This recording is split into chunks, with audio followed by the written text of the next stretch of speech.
What's up guys, this is Paul, the auto technician from Paul Nashatos Garage. Today I want us to talk about this battery. It's already dead, it's not working. So I decided before I dispose it, you have to take a look at it, open it, see a thing or two about it, learn a few tips of how to maintain it and protect it from premature failure. Because this battery failed prematurely.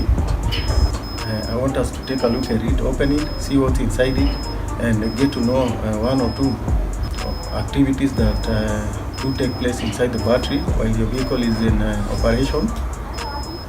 Learn a few tips of how to take care of it and maintain it to make sure that we avoid premature failure for it to outlive its intended or estimated lifetime, and you can get the most out of it. Now, a battery is an extremely important component of your vehicle.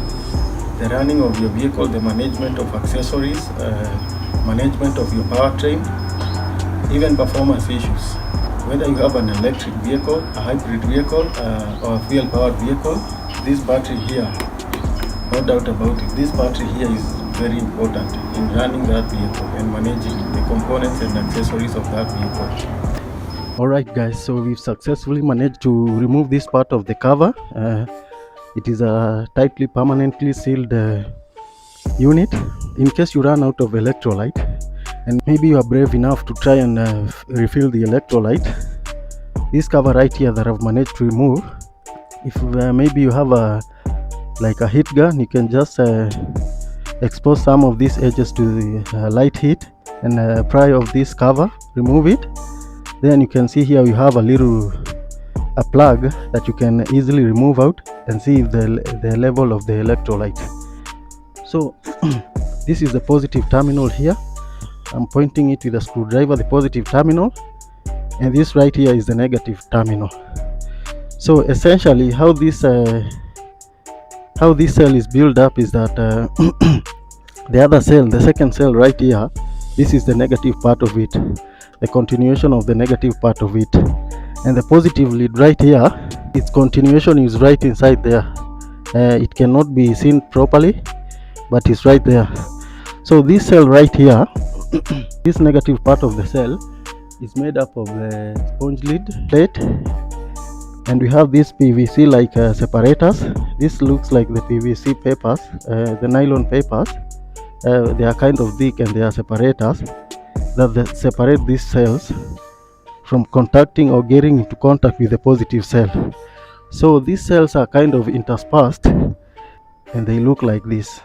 These are my fingers right here. So the cells are kind of interspersed like this.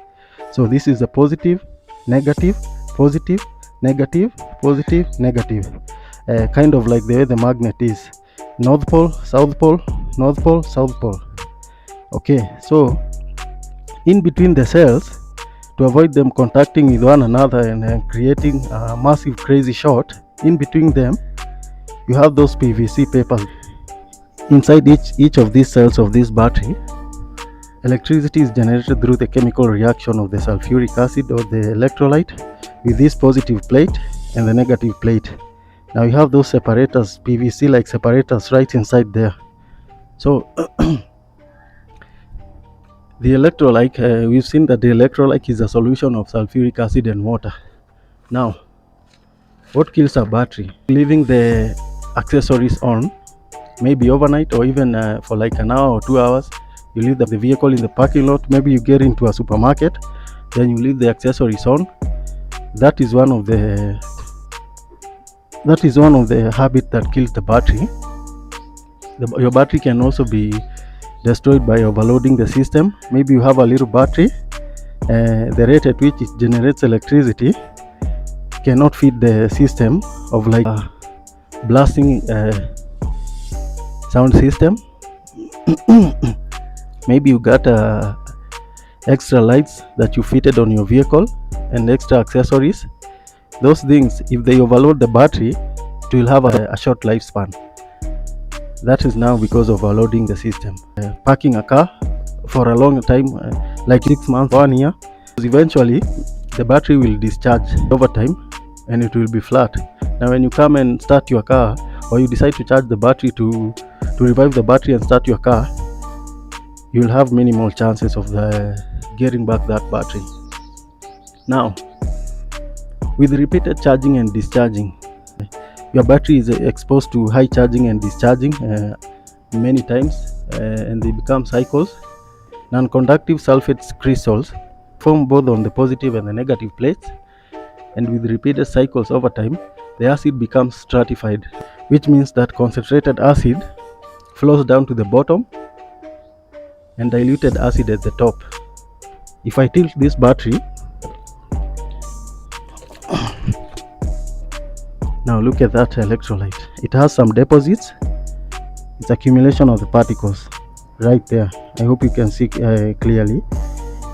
Okay guys, we've gone through the process of opening our battery before disposing it and seeing what is inside that cell. We've learned about the activities that take place inside the battery and realized that electricity is generated through the chemical reaction of the electrolyte and the positive lead plate and the negative lead plate. And you've seen that to maintain your battery and to make sure that it outlives its estimated lifespan, number one thing you have to avoid is excessive vibrations, and if at all any form of vibration. Number two, make sure you don't leave your accessories turned on the whole night. Even when you are rushing to a store, you get out of your vehicle, you turn off the accessories. Number three, making sure that your vehicle is properly fitted with the correct and good OE bushings and shock absorbers. Number four, as you approach the bumps or rumble streets, observe due discipline and slow down to avoid that excessive vibration.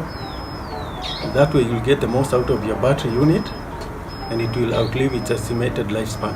So thank you very much for watching this video. If you are new on this channel, kindly hit the subscribe button, hit the notification bell, so when a new video comes out, you'll be among the first guys to be notified.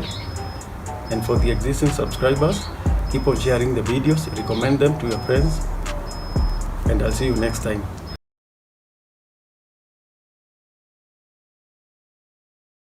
Okay guys, we've gone through the process of checking our battery before disposing it, opening it. We've gone through